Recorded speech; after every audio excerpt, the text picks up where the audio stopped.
Okay, so I'll admit I'm a little surprised. It's one thing to hear conspiracy theories from young working-class men, people you might expect would feel alienated and be looking for alternative explanations.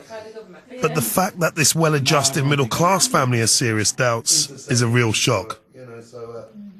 You know, I can't carry on my investigation into how the London bombings have affected Asians' identity without having a good look at what's been fueling their suspicions about the events of 7/7 itself.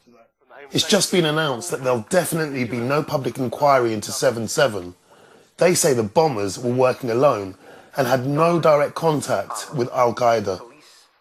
So 2 reports, but also a flat refusal from the government to sanction a full independent and public inquiry, leaving many questions still unanswered for the families of victims and also for those living in the communities where Britain's first ever homegrown suicide bombers grew up.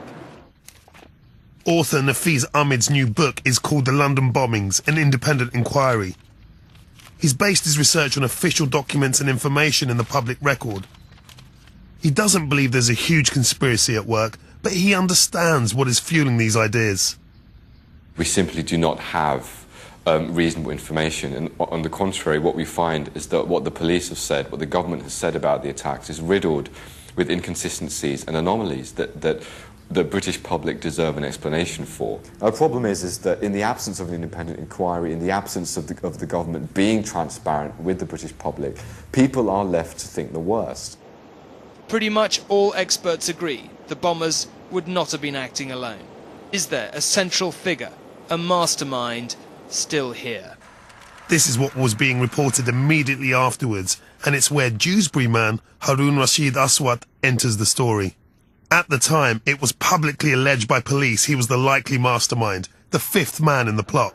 Soon after this, though, allegations were made by several foreign security sources that Aswat had been an MI6 asset, a rogue agent who may have double-crossed them. Interestingly, a year on, the government's report no longer mentions him. The report concludes there was no 5th bomber and no mastermind behind the deadly plan. Now, this is a very, very odd turnaround, and it's difficult to avoid the conclusion that the reason that the British police have turned around so fast on this issue is very simply that the public revelations that occurred around the same time that Harun Rashid Aswat was, at least at one time, connected to MI6. Of course, without a public inquiry, this is all speculation, and MI6 deny Aswat ever worked for them. He isn't part of the 7/7 investigation, but is now in custody in the UK, where he's awaiting extradition to the US on unrelated terror charges. Even if we accept everything that the government has said about 7/7, we have no reason to look at the British Muslim community and say that this is a phenomenon, that terrorism is a phenomenon that all British Muslims should be seen as in some way responsible for, in some way connected to. It's just there is simply no reason to do that. There's no reason, but many of the young Muslim men I've met feel this kind of finger-pointing still happens on a regular basis. They tell me that they feel implicated just by the very fact that they are young Muslim men.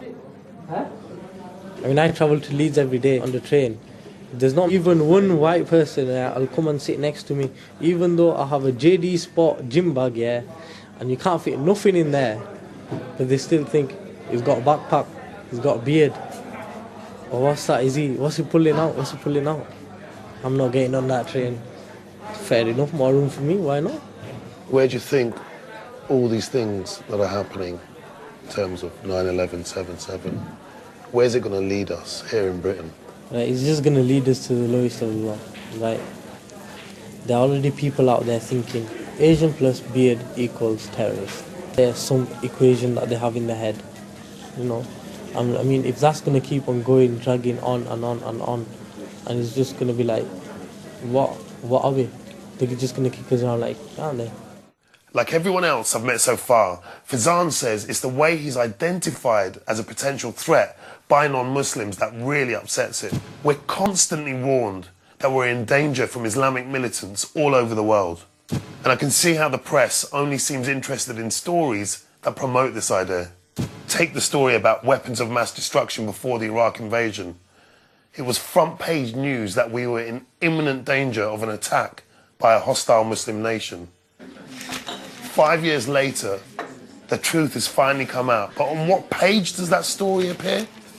On page 19 of The Guardian, which isn't exactly known as a right-wing paper, you've got the White House has acknowledged for the first time that a key moment in post-war Iraq, the declaration by George Bush that we have found the weapons of mass destruction.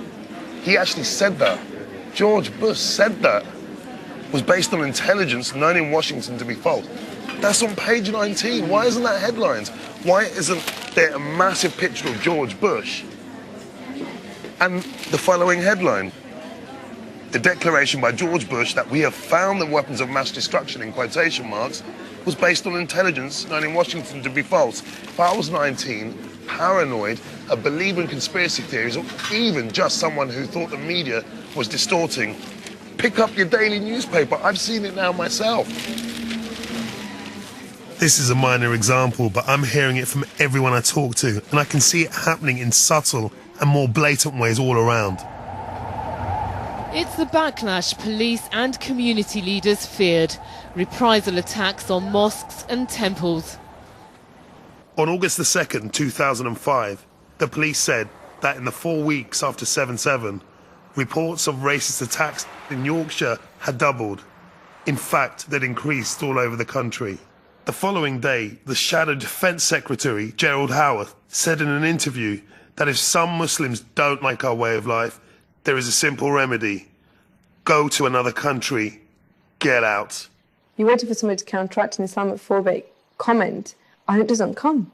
And you're thinking, okay, this is acceptable. When did this happen? And why isn't somebody saying something? Why isn't somebody doing anything? I think Islamophobia is a type of racism, and that's how Muslims experience racism. You know, it's not so much to do with skin colour in our case, it's more to do with the ability to practice our beliefs in public. It's the life, the years that you spend in this country, it's upsetting. If you put an Englishman in our shoes and you say that to him, he ain't going to like it. Neither do we. Same people, same heart, born and bred here, very British. This all reminds me of the bigotry I fought against as a young man.